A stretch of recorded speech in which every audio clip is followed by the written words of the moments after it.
Ladies and gentlemen, and this is Fables and Folktales, Tokoyo and the Sea Monster. The channel only Sarcastic production. Okay, first I read Tokyo. I'm like, what does Tokyo and Sea Monster? I guess it's about the Tokyo, but no, it's Tokoyo. That's someone's name. Many great heroes have slain terrifying sea monsters in their day.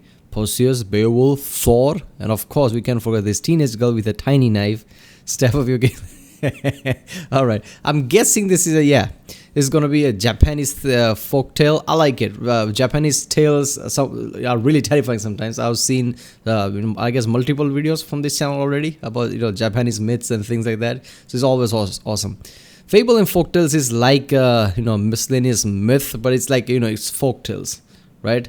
Myth usually goes like some gods or something, and just it's a myth in society. But folktales is just over the time, passed over stories or something. I don't know, but yeah, it's gonna be fun. Whenever it's a mythological type of video from OSP, is always great. So that's what it. Japan is a beautiful country I'd love to visit someday, and that's a pretty popular sentiment out here in the West. Obviously, the global tourist appeal of an entire nation is a very complex and multifaceted affair that can't be boiled down to a single simple factor driving traffic. But it's definitely anime, right? I mean, come on, at least mostly. Yes. I know correlation doesn't imply causation, but we all know an anime fan who was like, oh, I'd love to visit Japan. I've watched so much JoJo's Bizarre Adventure, and I feel like that's reasonable, honestly. If you're passionate about a story, it makes sense to develop a Yeah, so obviously in current time, anybody, not anybody, most people will be like, oh, okay, for anime, I'll go there, right? Anime, and that is what the mascot, I guess mascots is a big thing there. I don't know which video, I think it was John Oliver episode I watched, where there are way too many mascots in Japan.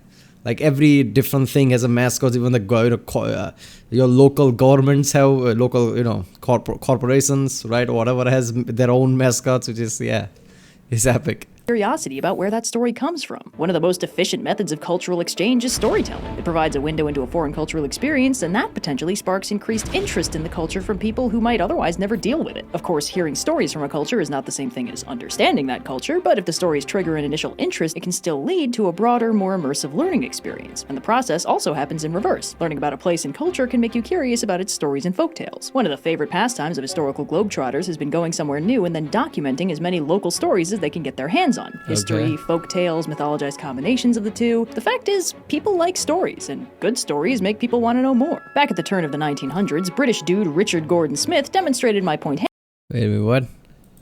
English gentleman who left his wife of 18 years to tour the East, which means he would probably be really impressed with modern advancement in body pillow technology.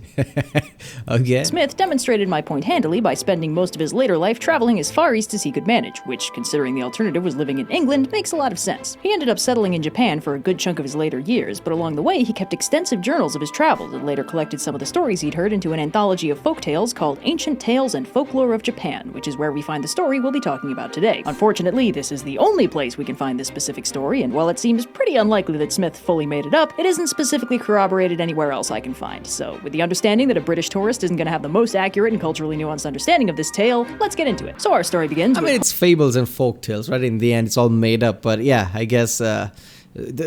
even if he heard it, I'm pretty sure he, made some changes here and there, but I guess the core of the story would be there still. I don't know.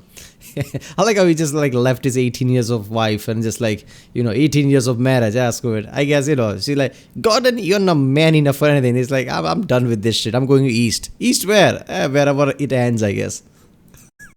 Hojo Takatoki, last regent of the Kamakura shogunate, exiling a samurai named Oribeshima to the faraway Oki Islands for an unspecified crime. This banishment unsurprisingly separates Oribeshima from his daughter Tokoyo, who is none too pleased at this new arrangement and resolves to get him back no matter what. She sells her belongings, heads to port, tries and fails to charter a boat, and then just takes one instead. She manages to get to the Oki Islands, but has no luck finding her father. Nobody knows where he is, and even if they did, he's been exiled, and that means helping him out is a no-no in general. Tokoyo runs herself pretty ragged trying to find any sign of her dad's whereabouts, and eventually she's pretty solidly worn out. One night she fires off a quick prayer. Wait a minute, that's also the case, right? Throughout the years, whenever kings usually exile people, it's also given that nobody helps them, right? That's one of the...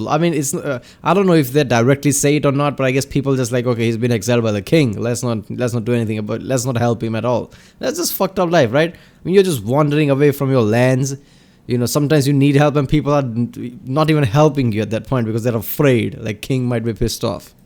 shrine and lies down to sleep, but wakes up soon after to find a praying priest and a crying little girl at the water's edge, which is never a good combination. The priest goes to push the girl in, but Tokoyo rushes in to save her, and the priest very quickly explains himself. See, there's a sea monster down there who demands that they sacrifice a girl once a year, or he'll batter the island with terrible storms. Tokoyo is about fed up with her current situation and decides she's got nothing left to lose, so she may as well kill the sea monster, right? You know, when you got a free afternoon. She gives the priest a letter to give to her father. I don't get that. Sea monster to demand sacrifice of children. Like, why? If he's hungry, he would ask the biggest and fattest man there, like, sacrifice him, not the kids. But okay. I guess that's how folktales go. Sticks a knife between her teeth and dives in. She swims to the bottom of the sea without too much difficulty, apparently thanks to her early years pearl diving with the locals in her hometown, and finds a luminous cave with a dude in it. But here's a twist. The dude is not, as she initially believes, the sea monster. On closer inspection, it's actually a wooden statue of Hojo Takatoki himself, the man who exiled her father. She initially considers taking out some well-deserved pent-up aggression on it, but decides to rescue it instead and lugs it out of the cave. Oh, but no, that's when the sea monster shows up. Weighed down by a statue and, lest we forget, at the bottom of the ocean, Tokoyo looks like pretty easy prey. And that is the sea monster's first and last mistake, as Tokoyo nails it right in the eye and follows up by stabbing it in the heart. Unsurprisingly, it dies. Tokoyo drags the statue and the corpse of the sea monster to the surface and is hailed as a hero by the locals, presumably after first ruling out the possibilities that she's some kind of physical god or gumption-powered anime protagonist. Seriously? Word of her bravery and I mean, at that point, she has to be a god, right? I mean, just process yourself, right? You jump in a sea trying to find a monster, and there's like dragon-like, giant-looking, snake type of whatever, right? Just staring at you underwater. Anybody, doesn't matter how bad as you are, would freak at that point. And that, like, she just takes out a knife, like some gangster or something. There's a new tax here. You can't just walk around this water. You have to pay tax. It just stabs the snake. Gains makes its way all the way back to Hojo Takatoki himself, who happens to have recovered from a lasting illness at the exact moment Tokoyo pulled his statue out of the water. So the obvious conclusion is that the statue was in some way cursing him, and Tokoyo accidentally saved him from a slow and painful death. In gratitude, he immediately orders her father to be released from prison and exile, and Tokoyo is finally reunited with her dad. They return home, safe and secure in the knowledge that Tokoyo is a stone-cold, monster-slaying badass with lungs of titanium. It's not directly stated in story, but we can infer that Beowulf is off in the corner furiously taking notes. Up where the mountains meet the heavens. You save the region from a curse and kill a sea monster? What? Like it's above. This is on Tokoyo's final form. Out where the light. The real historical Hojo Takatoki never even made it to age 30, so I don't know why all the exciting art of him shows a balding elderly man. Okay. Splits the sea. Must have been a heck of a curse, I guess. Okay. I could swear there's.